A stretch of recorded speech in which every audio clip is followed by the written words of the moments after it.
শিক্ষার্থী জোটের পক্ষ থেকে মুক্তিযুদ্ধ এবং গণতান্ত্রিক সম্পাদক পদের জন্য প্রতিদ্বন্দ্বিতা করছি এবং সমন্বিতভাবে আমাদের প্যানেল এবং আমার রেসপন্স যদি বলেন, বিশ্ববিদ্যালয়ে আপনারা জানেন যে অধিকাংশ নারী শিক্ষার্থী যাদের ব্যাপারে আর কি অনেক ধরনের ফ্রেমিং করা হয় যে তারা অনেক জায়গায় শঙ্কিত ফিল করেন বা এই প্যানেল নিয়ে তারা আশাবাদী নন, এমন অনেক কিছু ফ্রেম করা হয়। মাঠ পর্যায়ে কাজ করতে গিয়ে যেটা বুঝেছি আসলে সত্যিকার অর্থে আমাদের প্যানেল এবং আমাদের যে সকল প্রার্থী যারা রয়েছেন তাদের ব্যাপারে অ্যাপ্রোচগুলো খুবই পজিটিভ এবং তারা আশাবাদী যে এই প্যানেল থেকে খুব একটা গুড ইম্প্যাক্টফুল একটা ইশতেহার কিংবা এই জিতে আসলে অনেক ভালো কিছু করার সুযোগ রয়েছে বলেই তারা বিশ্বাস করেন। এবং সামগ্রিক ব্যাপারে যদি বলি, বিশ্ববিদ্যালয় প্রশাসন এখনো কিন্তু নারী শিক্ষার্থীদের জন্য সেই সেফ স্পেস তৈরি করতে পারে নাই এবং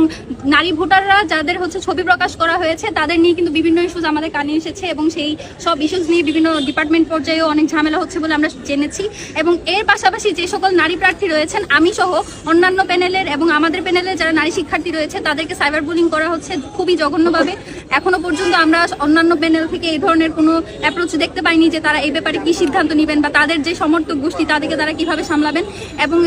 সার্বিকভাবে বিশ্ববিদ্যালয় প্রশাসন এখন পর্যন্ত কোনো ইনিশিয়েটিভ নেয়নি। এটাকে আমরা আসলে শঙ্কিত আমরা বোধ করছি, কারণ এভাবে চলতে থাকলে আসলে দেখা যাবে অনেক নারী শিক্ষার্থী যারা